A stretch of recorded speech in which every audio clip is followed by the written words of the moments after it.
محمد رسول الله. إن الحمد لله نحمده ونستعينه ونستغفره ونعوذ بالله من شرور أنفسنا ومن سيئات أعمالنا. من يهده الله فلا مضل له ومن يضلل فلا هادي له.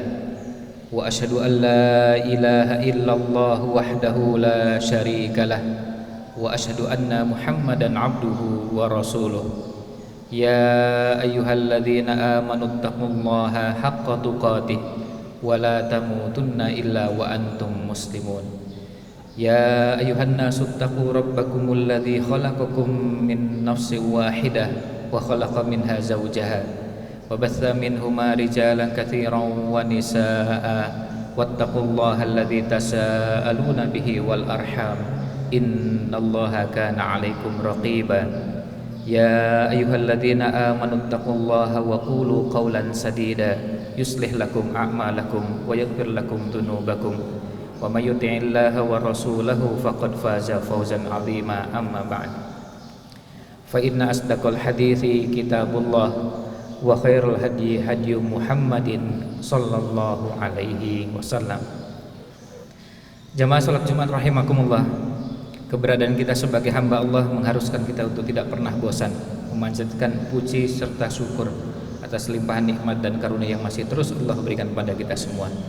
Nikmat yang begitu banyak dan tidak mungkin kita hitung jumlahnya. Wa in ta'uddu ni'matallahi la tuhsuha.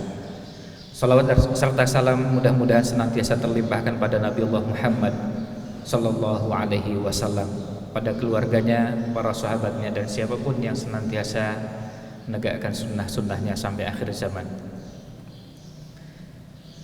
Jamaah sekalian rahimakumullah, salah satu ibadah yang dianjurkan pada hari seperti ini, di hari Jumat, adalah membaca surat Al-Kahfi.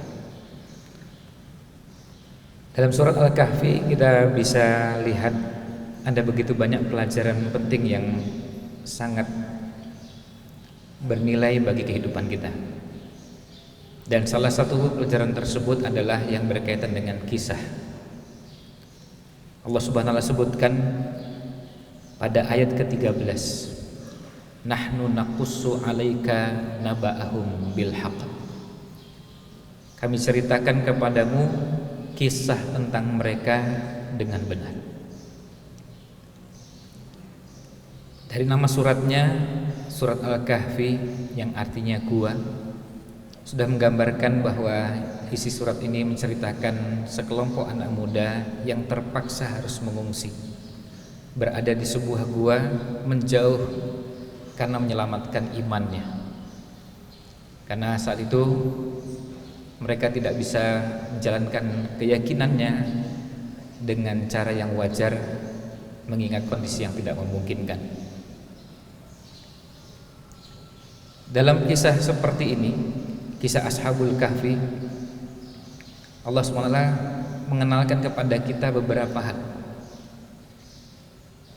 Di antara pelajaran yang penting untuk kita cermati adalah yang pertama, Allah mengajarkan kepada kita dalam Al-Quran begitu banyak kisah.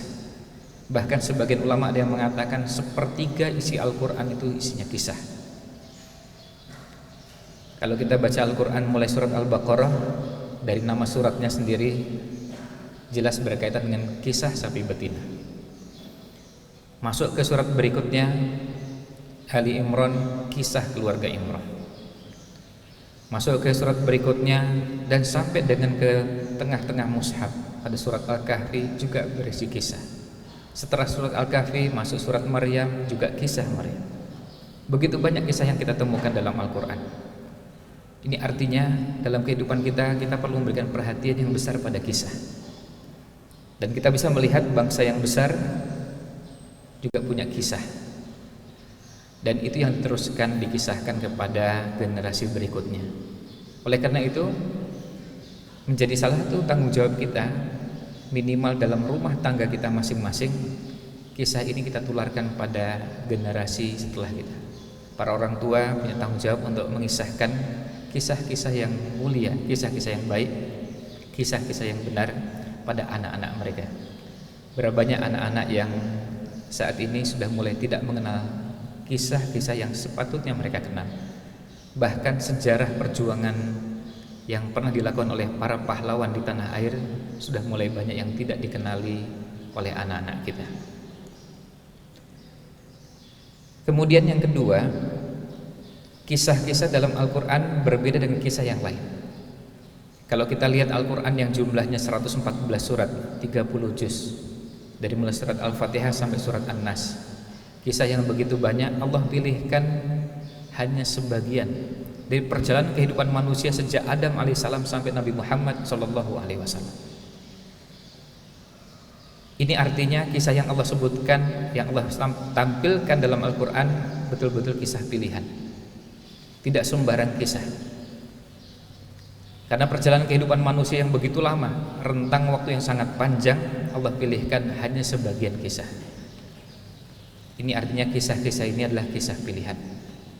Oleh karena itu wajar kalau kita juga memberikan perhatian pada kisah-kisah pilihan ini. Dan Allah sebutkan dalam Al-Quran ada beberapa kisah yang mengalami pengulangan. Misalnya pada surat Al-Baqarah kita temui ada kisah Bani Israel. Pada surat Al-Imran juga kita dapatkan. Sampai dengan di tengah mushaf pada surat Al-Kahfi, kemudian pada surat Maryam ada beberapa kisah yang berulang. Kisah Bani Israel, kisah Nabi Musa alaihissalam, kisah Fir'aun. Ini semua menjadi bagian yang menunjukkan pada kita pasti ada sesuatu yang penting yang ingin Allah sampaikan pada kita, sampai diceritakan berulang-ulang. Salah satu contoh yang sederhana misalnya pada kisah Bani Israel, kita bisa bayangkan bagaimana betapa sulitnya Nabi Musa alaihissalam berhadapan dengan kaum, kalau bahasa kita sekarang ngeyelnya minta ampun. Ditinggal oleh Nabi Musa alaihissalam 40 hari, pulang-pulang mereka sudah murtad, mereka sudah menyembah selain Allah SWT. Hanya cuma 40 hari. Alhamdulillah tidak terjadi pada umat Nabi Muhammad SAW. Kalau kita menghitung perjalanan haji reguler itu sekitar 40 hari. Bayangkan kalau seandainya ustadz-ustadz berangkat haji 40 hari, pulang-pulang umatnya menyembah selain Allah SWT.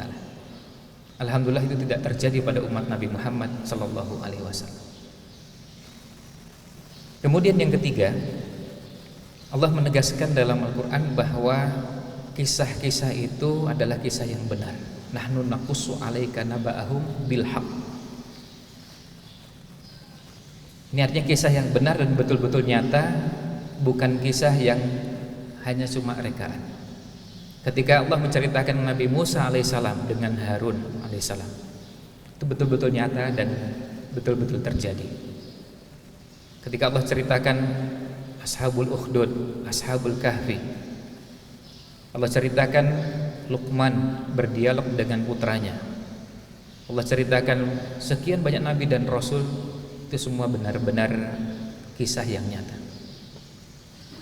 Sebab ada kisah-kisah pada umat-umat manusia yang ada di muka bumi ini dan kisahnya tidak benar. Kita di tanah air juga mengenal ada beberapa cerita rakyat yang kita tidak tahu kebenarannya. Apakah betul ada kisah si kancil mencuri timun, si kancil kemudian berdialog dengan buaya, dan sekian banyak kisah-kisah yang kita kenal sejak kecil. Kemudian yang keempat, kisah-kisah dalam Al-Quran disajikan dengan bahasa yang ringkas, bahasa yang padat dan tidak bertele-tele. Hal-hal yang tidak terlalu penting tidak disajikan dalam Al-Quran. Dan kita bisa temukan dalam Al-Quran banyak kisah disajikan dengan sangat ringkas. Kisah Ashabul Kahfi yang disebutkan dalam surat Al-Kahfi tidak diceritakan tahun berapa kejadiannya, tanggal, bulan, tahun, berikut harinya tidak disebutkan, karena itu tidak penting. Artinya kejadiannya mau hari Senin atau Selasa, Rabu atau Kamis, gak ada masalah, dan itu gak terlalu penting. Kejadian kisah Ashabul Kahfi ini. Kemudian rentang tahunnya 300-an tahun itu antara tahun berapa sampai tahun berapa juga tidak diceritakan kepada kita. Karena apa? Karena kisah-kisah tersebut Allah ceritakan kepada kita ada pelajaran, ada nilai-nilai yang ingin Allah sampaikan kepada kita. Dan kalau seandainya beberapa detail itu tidak penting, maka untuk apa dikisahkan?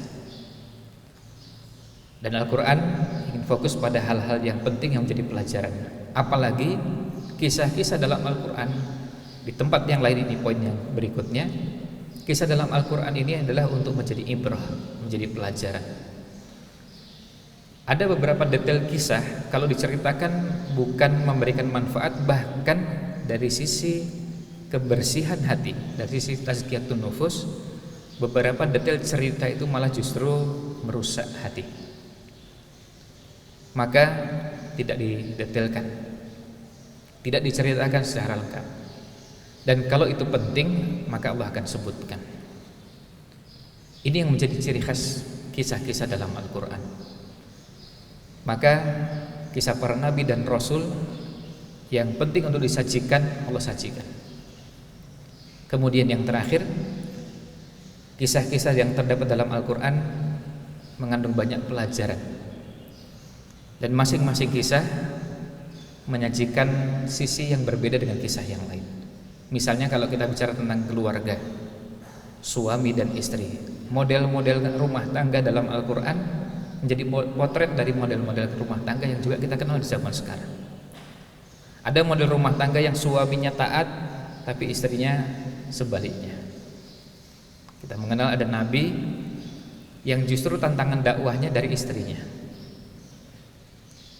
Kemudian ada yang sebaliknya, istrinya seorang wanita yang solihah, tetapi suaminya seorang yang bukan cuma sekedar tidak taat, tapi mendeklarasikan dirinya sebagai Tuhan. Seperti pada kisah Asiyah dan Fir'aun.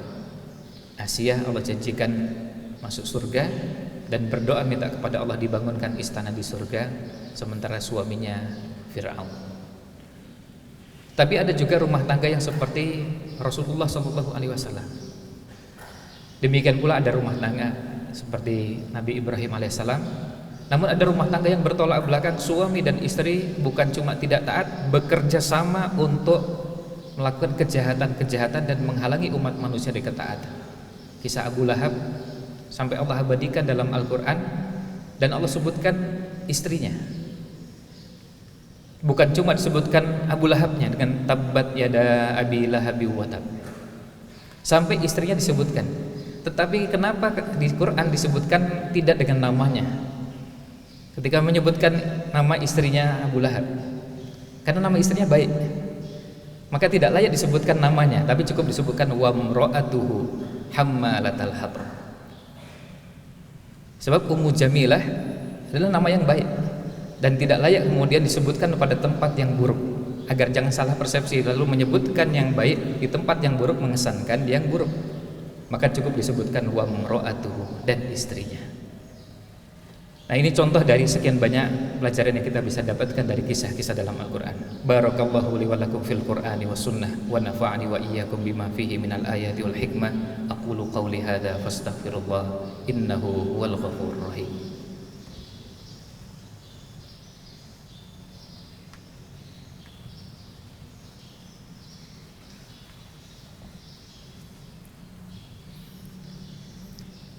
Innal hamdalillah nahmaduhu wa nasta'inuhu wa nastaghfiruh wa na'udzu billahi min syururi anfusina wa min sayyiati a'malina. May yahdihillahu fala mudhillalah wa may yudlil fala hadiyalah. Wa asyhadu an la ilaha illallah wahdahu la syarikalah wa asyhadu anna Muhammadan abduhu wa rasuluh. Ya ayyuhalladzina amanu taqullaha haqqa tuqatih wa la tamutunna illa wa antum muslimun. Seruan dan ajakan untuk bertakwa bukan hanya ada pada umat Nabi Muhammad sallallahu alaihi wasallam, tapi juga ada pada umat-umat sebelum kita. Allah SWT berfirman, walaqad wassaynal ladzina utul kitaba min qablikum wa iyyakum anittaqullah. Sungguh telah kami wasiatkan kepada kalian dan ahlul kitab sebelum kalian agar kalian semua bertakwa kepada Allah SWT. Akhirnya di penghujung khutbah ini, marilah kita menundukkan hati memohon kepada Allah SWT agar Allah membimbing kita lewat kisah-kisah yang ada dalam Al-Quran menjadi orang-orang yang bertakwa, menjadi imam bagi orang-orang yang bertakwa. Innallaha wa malaikatahu yusholluna 'alan nabi ya ayyuhalladzina amanu shallu 'alaihi wa sallimu taslima. Allahumma shalli wa sallim 'ala nabiyyina Muhammad wa 'ala alihi wa sahbihi ajmain. Allahumma ighfir lil muslimina wal muslimat wal mu'minina wal mu'minat al ahya'i minhum wal amwat. Allahumma aslih lana dinana alladhi huwa asmatu amrina wa aslih lana dunyana allati fiha ma'ashuna wa aslih lana akhiratana allati ilaiha ma'aduna waj'alil hayata ziyadatan lana min kulli khair waj'alil mauta rahatan lana min kulli syarr. Allahumma arinal haqqa haqqa warzuqna ittiba'ah wa arinal batila batila warzuqna ijtinabah. Rabbana hab lana min azwajina wa dhurriyyatina qurrata a'yun waj'alna lil muttaqina imama. Rabbana atina fid dunya hasanah wa fil akhirati hasanah wa qina adzabannar. Subhana rabbika rabbil izzati amma yasifun wa salamun alal mursalin walhamdulillahi rabbil alamin. La ilaha illallah Muhammadun Rasulullah.